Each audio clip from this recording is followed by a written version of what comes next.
Hello, everybody, and welcome to this week's Goho from Home. I am Stacey Rebecca Carlson. I'm sure lots of you know me by now. Thank you for tuning in every week. This week, we've got two amazing guests, and we're talking about a topic that is really close to my heart and I'm really passionate about, and that's how to create a diverse and inclusive culture in the workplace, whether it's in an office or, you know, like we are at the moment, all at home. So I'm joined by Rachel Glean from Bauer Media. She's a very good friend of mine, and we worked together many moons ago. As with you, Jonathan, as well. We've been friends a very long time now. So Jonathan Swain from the McLean Partnership. I'm just going to pass over to you to introduce yourselves better than I just did.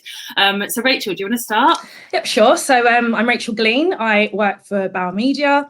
I've been working in the media industry since 2006 across press, outdoor, currently radio, and I've led teams. I've obviously been part of a number of teams, and I'm quite passionate about diversity and inclusion and it being more than just kind of a buzzword.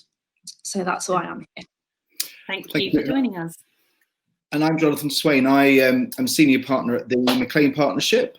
I've worked in the public sector mostly for about last 20 or 30 years. I'm worried about saying, and I'm unusual as a recruiter. So I'm a recruiter in terms of interim, permanent, and also an executive coach.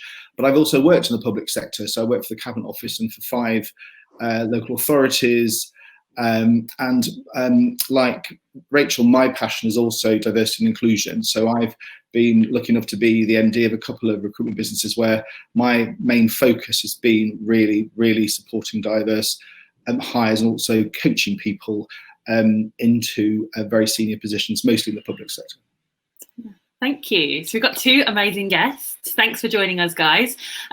Just a few bits of housekeeping. We've only got 30 minutes, so it will whip by really quickly. And thank you so much for submitting so many questions. We've got a big engaged bunch and a lot to get through.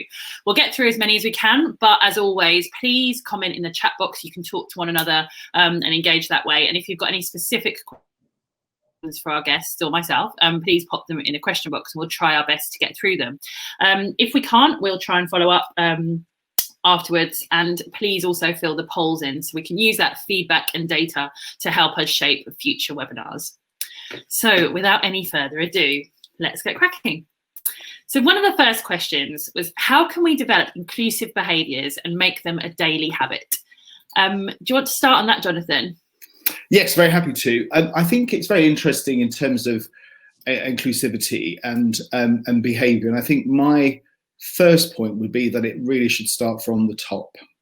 I think I'm lucky enough to work with a variety of organisations and have done.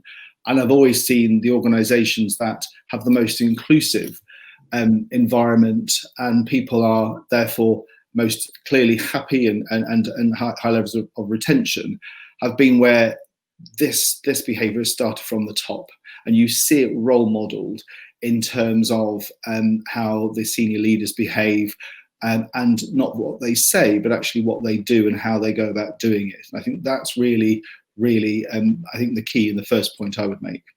Yeah. You got anything to add to that, Rach? Yeah, I think what I'd add to that is it's not just about one person either. I think often there is a person who ends up being responsible for diversity and inclusion practices, metrics, etc. And actually, if you're trying to cultivate a workplace and a kind of a staff who are diverse and inclusive, then actually it's every single person's responsibility. There might be someone that drives the strategy, you know, starting from the top, but it's down to kind of everybody to be involved and aware and to have a desire to want their workplace to be that way. I think can I pick up on that, Rachel? That's a really good point, because I've been lucky enough to actually appoint some chief diversity officers in some organisations, and what I've witnessed from that is often a risk that everyone thinks it's her or his responsibility and not the organisation's. So I think the key point here is, in terms of inclusive behaviour, is that it starts with ourselves. And it also is everybody's responsibility to take that forward. And that is by thinking about, you know, every interaction you do have and what the impact of that could be on individuals.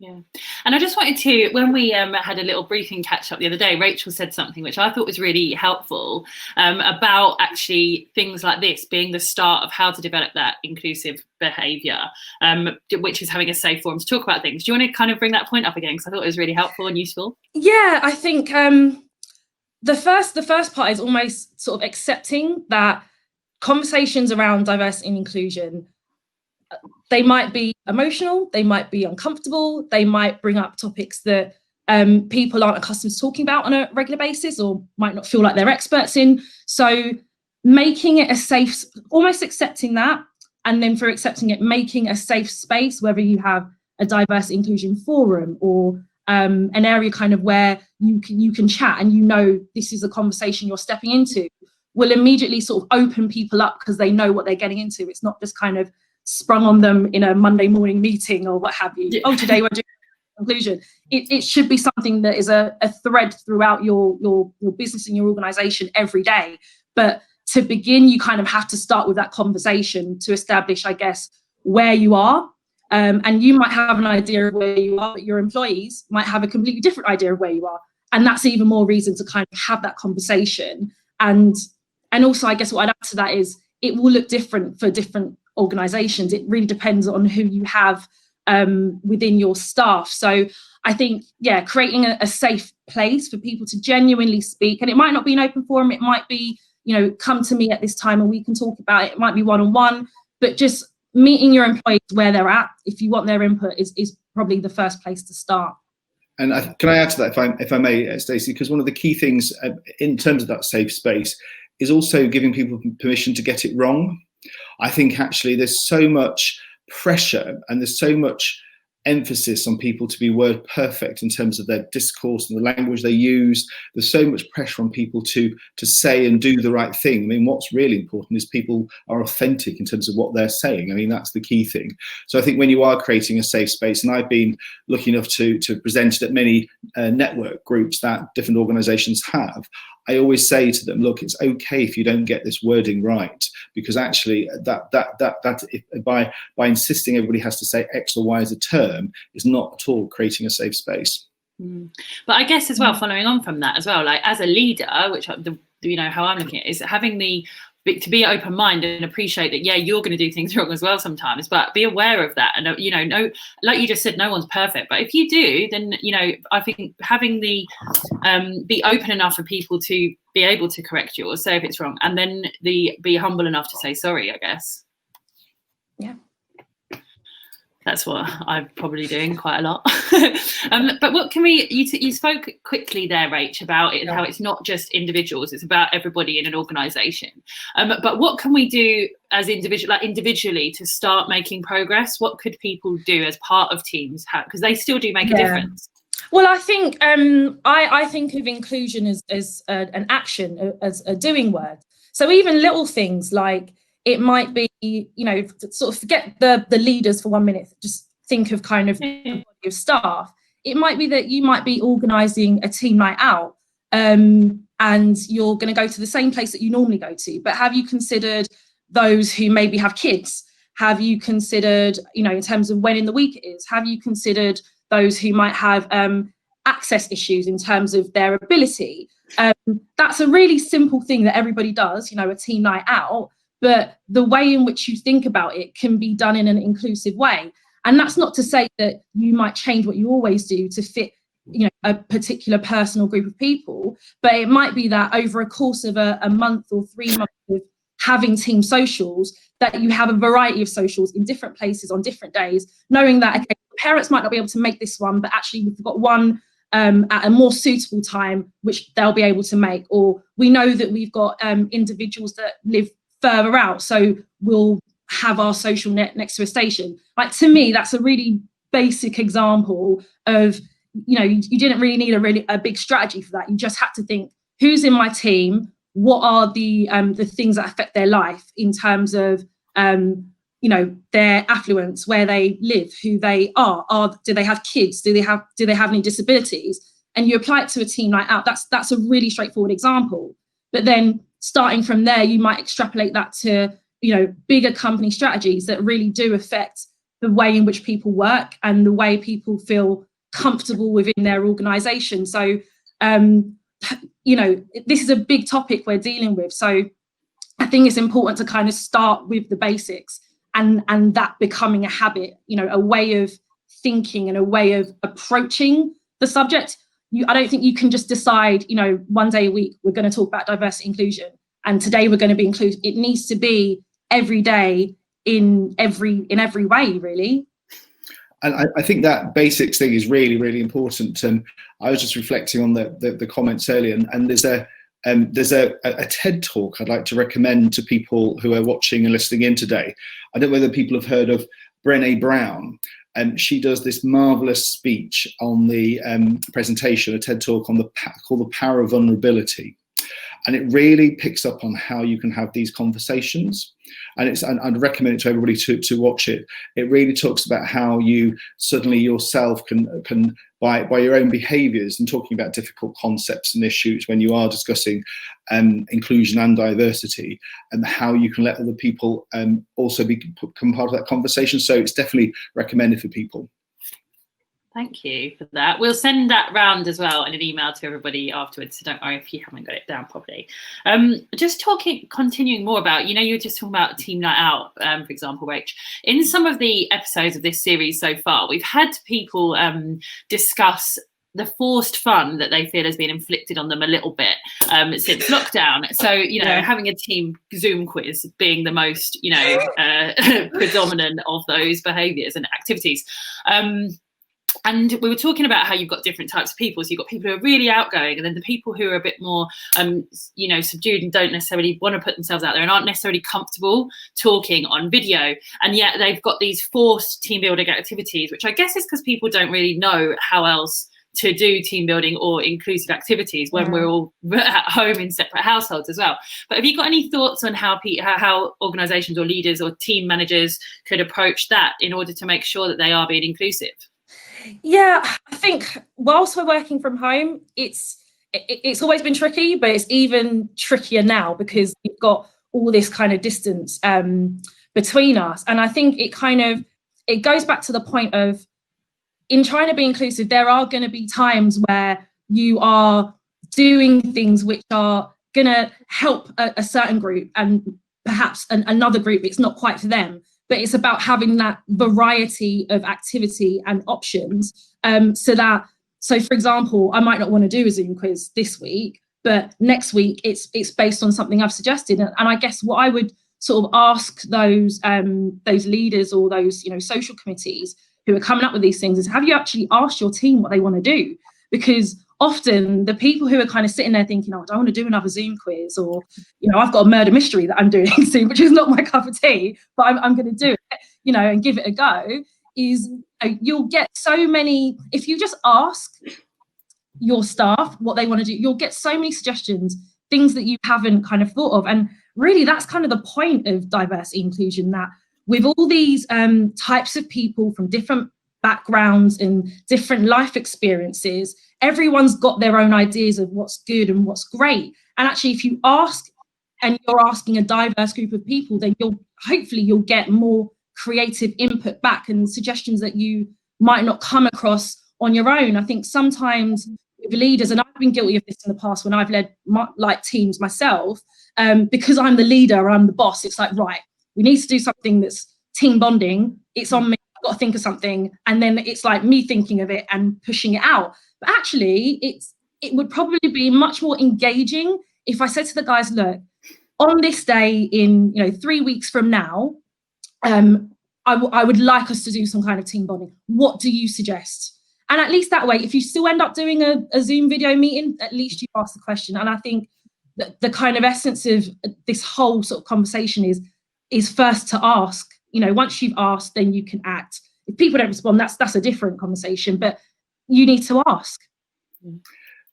May I mention, just to follow off that, a really peculiar observation that I've seen in terms of diversity and inclusion about the whole notion of using Skype and Zoom and Teams.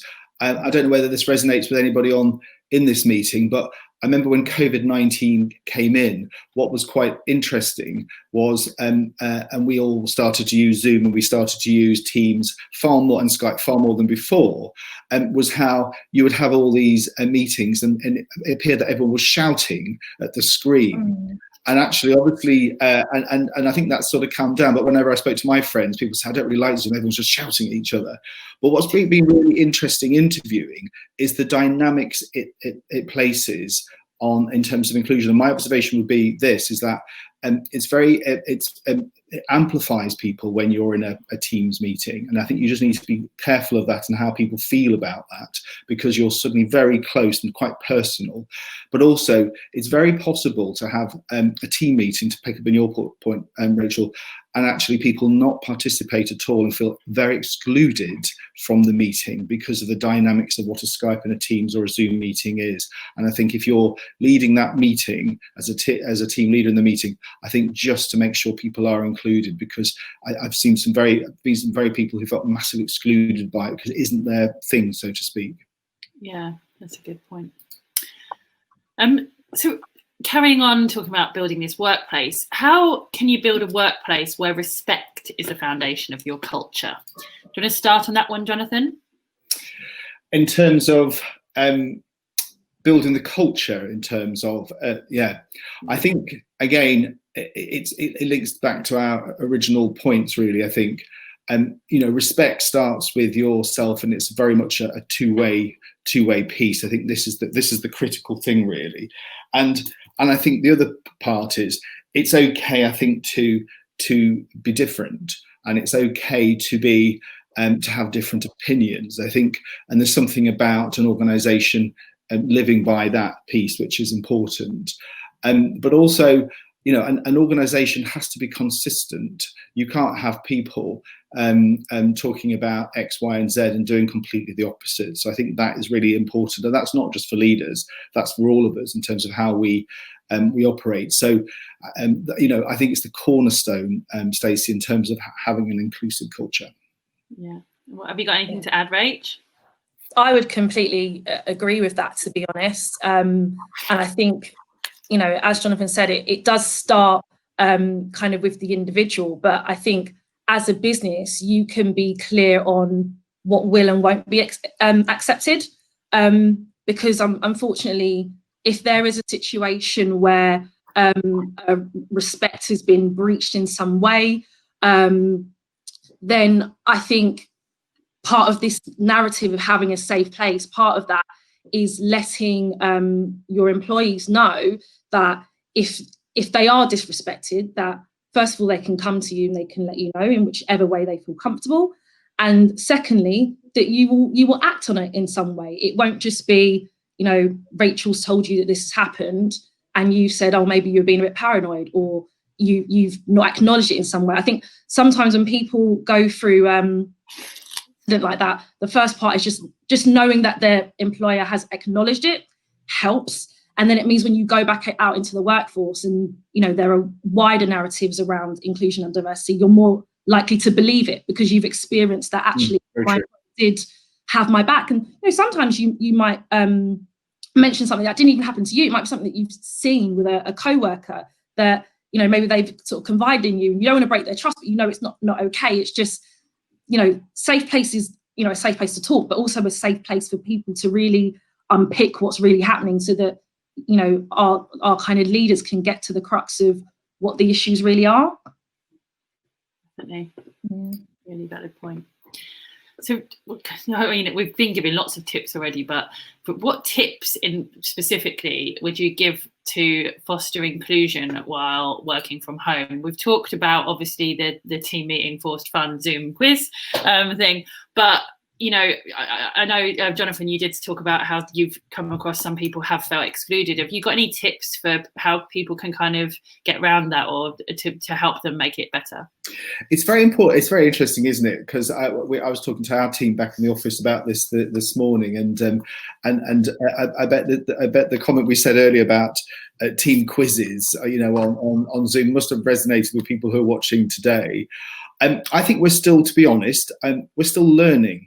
I think, in terms of how we promote and maintain and develop inclusivity in the new world that we are working in. And that is evolving as we go forward, really. I mean, you know, 6 months ago, if we talked about that, we'd be doing as we're doing now, I think people would be, you know, it's a brand new world for us in many ways. I think, you know, paying attention to detail, I think, is the most important thing. You know, back to my point about using Team Zoom, and Skype, everything is amplified. I think that creates, again, for many individuals, a little bit of fear in terms of this way of working, which is different to people. And I think there's something about being very thoughtful as well about the activities and how, you know, meetings are conducted and how you do that. And of course, it goes beyond team meetings, doesn't it? I think there's something about, you know, making sure that you keep in contact with people. And I think that the final point I'd make is, I think that the key thing is about being even more flexible in terms of agility than we have in terms of people's working hours. I think what's happened since COVID-19 has been that people have very, very different working hours now, very different hours in terms of as a carer, very different hours in terms of taking children to school. And I think so being really, really thoughtful and mindful of that when organising anything is very helpful. Yeah, definitely. Got any top tips, Rach? Top tips? Yeah. I think sort of a backwards tip. We'll see what comes out of my mouth. But I kind of feel like with inclusion, sometimes where it falls down is because it doesn't feel authentic. And I have a feeling that, you know, the group of people who will kind of see the invite come up for a Zoom quiz are feeling like it's forced because it doesn't feel authentic. And for me, what, you know, just picking up on a point that Jonathan made, if, you know, you've had your weekly team meeting and that's the only time you speak to your team or certain individuals in your team, and then the next time they get an invite, it's like, oh, we're having a team. That's why it feels forced, because they've not heard from you any other time. Yeah. So I think during this period of working from home, one-to-ones are so important. I mean, just kind of thinking of my own personal experience working from home. My other half is here teaching in one room. My son's somewhere, I hope, doing his maths. I'll check when this is over. So fingers crossed he is. And, you know, there's a lot happening I'm working, but there's a lot happening in my world as well. That's requiring my energy. So we're all making choices about how we're kind of using our time and where we want to give our energy. And I'm going to feel a bit begrudged if I need to give energy to an after hours team quiz when I've not heard from anyone for, you know, other than our weekly team meeting. So I think because, you know, my bosses, who I personally think have been really good, God love them, because they've had a regular discourse with me, when the social comes up, it's like, oh, we're doing a social. And also the social comes up, they kind of mentioned it to me in a one-to-one. Oh, how does that work with Miles? And is he around? Like, how's that work? They've actually asked me these questions.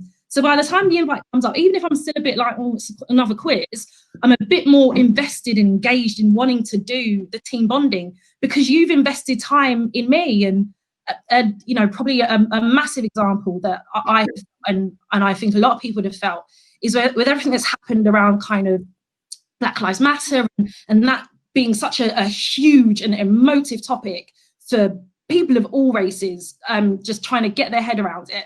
You know, I had colleagues who, because they're my colleagues and, you know, I love them and they love me, who were immediately, Rachel, how are you? Because they know I've got a son I need to explain this stuff to because I'm Black and there's things I've been through. They get that.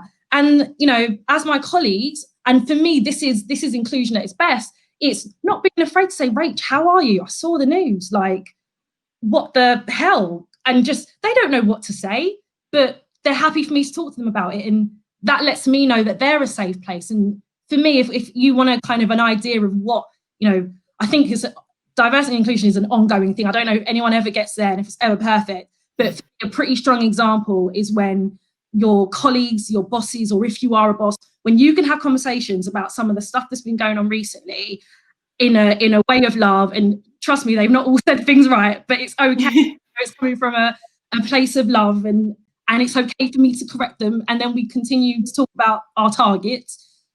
For me, that is a pretty good example of kind of where I think everybody should want to get to. Sorry, I waffled there a bit. Apologies. It's a very good point. No, isn't that it? was really interesting. Yeah, So it's just saying it's a very good point, and I think one of the things that's happened recently is that I think people have found it very difficult to be able to have those conversations because they haven't been comfortable with the language, or they've been very apprehensive about what language to use. And so I think one of the key things for all of us is to encourage people to use the language they want to use, and make it feel safe that people can use that language, and also, and to be honest, and to challenge occasionally, and to say, well, why is that? And I think that's one of the key things about respecting an organisation, and also creating that safe environment for people. Yeah, definitely. Because challenges don't always have to be, I think, like, it's quite stereotypical in our culture that people, if you challenge them, think that you're being aggressive. I certainly come across that quite a lot, when actually I think people need to remember that isn't actually, in order for us to grow and to get better, and to make sure that a lot of the awful things that have happened don't happen again, we have to talk about it, and we have to challenge and push back. And you can do that in a way that isn't aggressive, but it will hopefully make things better and make the world a better place. Yeah, I think if we all start from a point where we have an open mind, then a challenge for me is quite simply someone looking for more information. And sometimes I'm challenged and I think I have an answer, and then we talk about it and it's like, oh, actually, I think I agree with you now. And that's the beauty of conversation. Yeah. That's the beauty of discussion. That's the beauty of creating a safe place. Because if I can talk to my peers and my bosses and the leadership team and even board members about that stuff, and I have had some of these conversations with board level, just, in the kitchen at work. I mean, I've not been in the kitchen at work for a long time, but I used to be in the kitchen at work. When we're then talking about business critical stuff, we already have a really good foundation of basic respect and understanding of each other's views outside of being, employees. I understand you maybe as a parent. I understand, maybe things that you've been through because of your disability, because of race, because you're a female, because you're a male. Like, having those gritty conversations with your staff and each other, I honestly believe gives birth to a happier working environment for everybody. Even the people who might feel like, oh, diversity inclusion, what's that? Is that going to mess things up? Are there things I'm going to need to do that I didn't do before? Because there is a group who kind of hear it and it's like, oh, diversity inclusion, here we go again. But then part of that, I think, is down to the company. If you're only doing it once a quarter, in a workshop, and that's the only time we talk about it, then it is going to feel like a world of pain every time it happens. Definitely. Yeah, it can feel a bit box ticky, can't it? Some companies, like you talk about the authenticity thing, and the people who, do it to tick a box, everyone can see straight through that. So just don't actually do it, and because you care and you want to make a difference. Exactly.